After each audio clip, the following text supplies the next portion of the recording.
আসলে সুখে থাকতে গেলে তেমন কিছুই লাগে না, তবে কতটা সুখে আছি সেইটা আবার সবাইরে বুঝাইতে গেলে প্রচুর খরচ হইয়া যায়।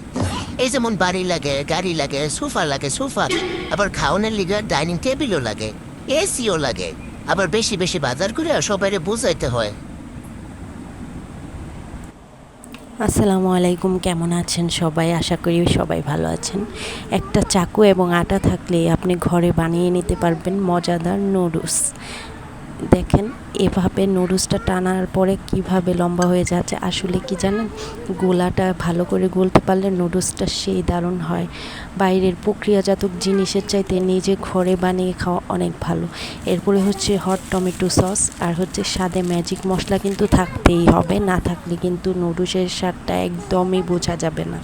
অবশ্যই এটা লাগবে।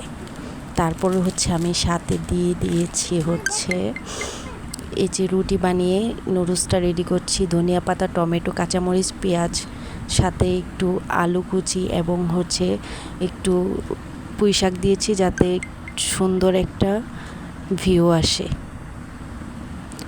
আর নুডলসটা তো দেখতে পাচ্ছেন কত মজার হয়েছে, খেতে অনেক মজা হয়েছে। আমি প্রায়ই বানাই, আপনারা ট্রাই করে দেখবেন। অবশ্যই কমেন্ট করবেন, কমেন্ট না করলে কিন্তু আমি রাগ করব। ঠিক আছে, সবাই ভালো থাকবেন, সবাই সুস্থ থাকবেন, আল্লাহ সবাইকে হেফাজতে রাখুক।